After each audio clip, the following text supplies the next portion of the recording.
sore loser Stacey Abrams seems to be determined to give Hillary Clinton a run for her money when it comes to lingering bitterness over coming up short in a major election.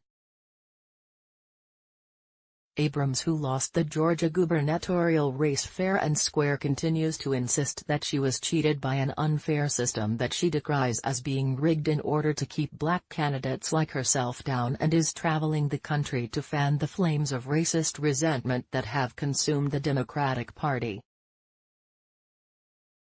Like Beto O'Rourke, Abrams has used a close loss to a Republican candidate as a springboard into national politics, and according to reports, she stands a good chance of being tabbed by Obama's former Vice President Joe Biden as his running mate once he makes it official that he will be running in 2020. Claim Your Free Make America Great Again hat while supplies last, while Biden likely sees a ticket with Abrams as a means to overcome his whiteness in a party that is becoming increasingly racist. Such a choice runs the risk of making a divisive demagogue who admittedly has an axe to grind with the oppressive white system into a figure who receives a legitimacy that she is wholly undeserving of. Some would be quick to point out that Abrams' long history of extremism is well documented, such as when she burned a flag on the steps of the Georgia state capitol when she was in college, as well as numerous controversial ideas like blasting the Confederate figures off of the Stone Mountain Monument. Then there's this, a speech that Abrams gave just the other day where she boasted about her obsession with revenge after the votes had been tallied last November.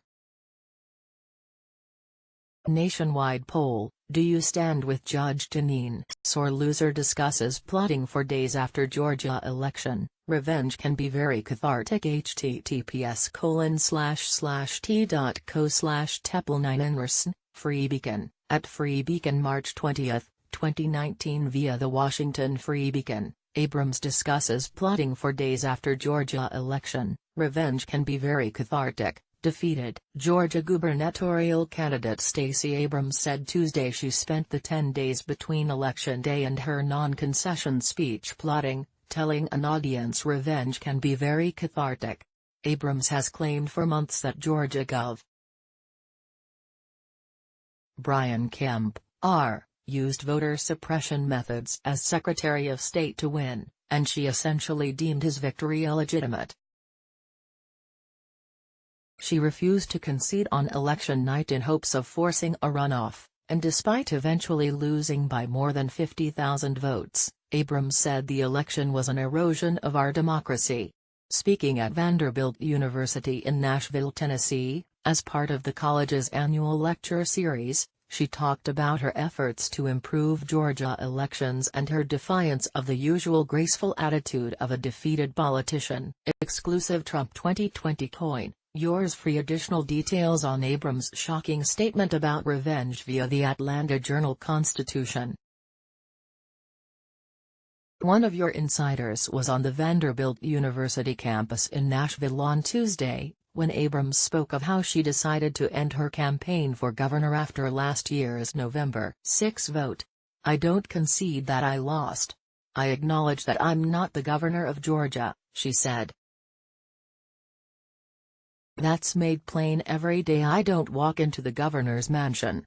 She recounted 10 days of purgatory between the election and her non-concession speech. She said she had no qualms about the semantics because, she alleges, Kemp abused his position as Secretary of State to suppress votes.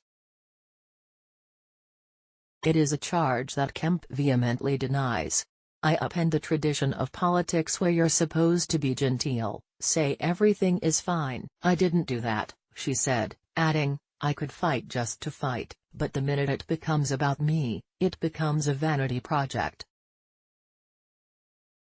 That can't be the reason you do things, and I spent that 10-day period plotting. Revenge can be very cathartic.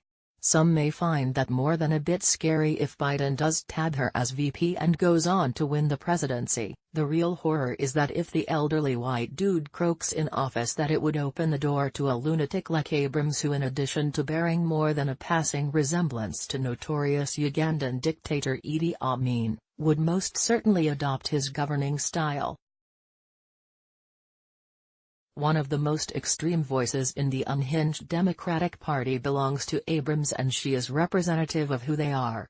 Related, after getting hit with 3 ethics complaints, Ocasio-Cortez was just removed. Related, Mitt Romney betrays President Trump. Again,